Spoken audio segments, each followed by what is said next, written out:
if the fighters knew the score, we could have saw a different fight, because I think all three losers thought they won. I'm not even sure if the winners thought that they won. Certainly not in the main event. I don't, it wasn't like, none of them were robberies at all. But I mean, if you look at the stats, you would think that the Ketlin Viera winning over Holly Holm was a robbery, but it really wasn't. It was a close fight. I had picked her, I identified her as a good value on ROI, and it really was, because it was a very even fight. But, you talked about it in your column, so why don't you just go off, because you had it on your mind, although you didn't really say too much in the column. Yeah, it just seems like after Saturday's, and if you look on the debate from Saturday's show, even on social media, on Twitter mainly. And it wasn't so much so yesterday, but today, as people start doing media rounds from the fights this past week, and there's podcasts like us coming out reviewing. Yeah. It seems like open scoring is a big topic this week, and it's been a big topic for weeks and weeks, and literally everybody that Ariel Helwani has on his show, he's asking them what they're in favor of, and I haven't heard a single fighter say that they're against it. So it seems to be gaining more and more momentum. We talk about it quite often. It's something that I personally turned the corner on. Like I've said, we should have it. I don't know that it would make a difference in outcomes in some of these fights. You would probably get better coaching, and you would definitely get better coaching as far as the fighters in the corners knowing the scores. Would it change game plans? I mean, if Holly Holm and Mike Winklejohn and Greg Jackson knew that she was losing, after 3 rounds, I think. Let me pull up the scorecards for that fight. Because of the way she was fighting. She was down on 2 of the 3 scorecards after 3 rounds.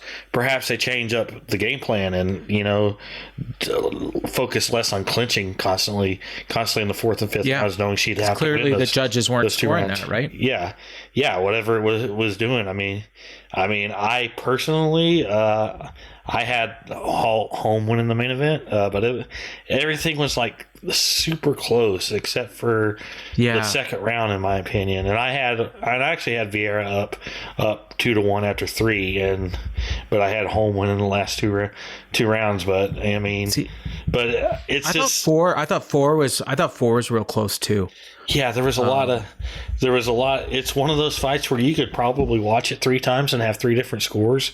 Yeah. So when you kind of say that, you can't ever say that that's a robbery of a fight. Whenever you actually score a fight and you say, I have it scored this way, but I could see it easily being this way. That's how you know it's not a robbery.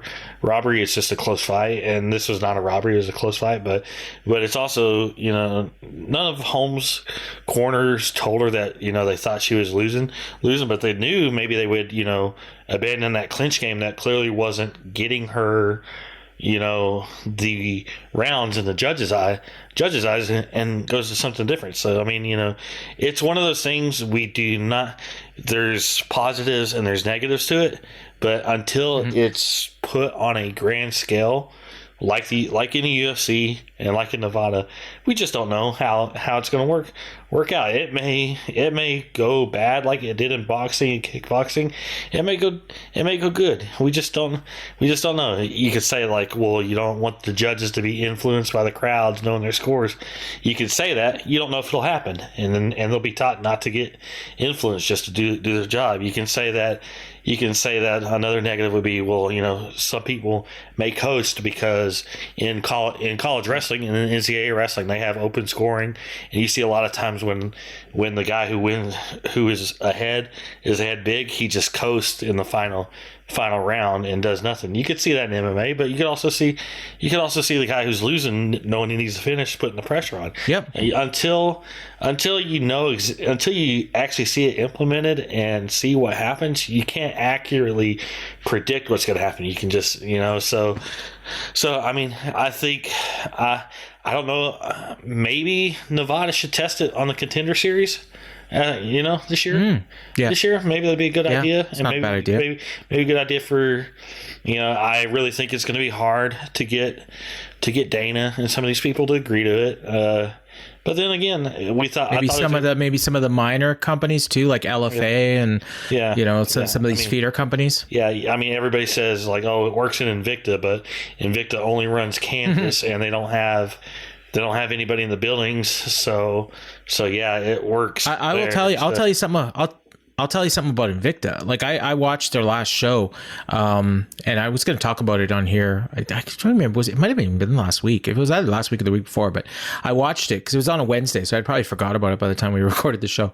But they, one of the fights was, it went to a decision, and they, in the third round, like the announcers were calling it like the fight could still be won by the fighter that was losing, even though they were already up 2 rounds. And even the fighter themselves didn't seem to even know. So then when they talked to her after the fight, like apparently the corners didn't even tell her the score. So, I mean, there's also that aspect of it, like it's not like it's, I mean, and maybe it'd be different in UFC, but it's not like there's a scoreboard that shows you what the score is, like, so like maybe they would announce it. Maybe, Buffer would say, after 2 rounds. Well, I don't know. I don't think they announce it on Invicta. I think they tell the corners and then they put it on the broadcast, but I don't know that it's announced. No, I don't think the fighters find out to the arena. No. It's told to the corners, and it's up to the corners whether to say anything to the fighter. I've heard fighters say that. I've heard some fighters say that their coaches know what the score is, but that they never tell the fighter what it is because they don't want the fighter to do which could be, that's a good thing in it. And honestly, if you're so worried, could be, but in this case, this one fighter that was losing needed a finish, but she didn't know she needed a finish. So, and as it turned out, like and then like the other fighter was fighting like she needed to win. So I guess it was good that she didn't know. And then but even the announcers were saying, well, I don't know, that third round was close. I don't know who they're going to give it to. This fight could go either way. And I'm like, did I like misunderstand? So I actually rewound to like see what the scores were after 2 rounds, and one fighter was up 20-18 on 2 cards. So it doesn't matter like whether the third round, like whether it was close or not, like, but the commentator was, I can't remember who it was, but they were calling it maybe they're just trying to make the broadcast more interesting, but it just made them come off as stupid. Yeah. And honestly, and I could see that in UFC. I could see like Dominic Cruz saying, oh, that third round was close. They could have pulled this fight out, and we'd be like tearing our hair out. You idiot! Like, it's open scoring. And honestly, if you're that worried about it, about the judges being influenced, just tell the corners and put it on the broadcast. Don't announce it in the arena. Then that way you don't have the fans booing the judges. I mean, fans may find out by social media. They may not.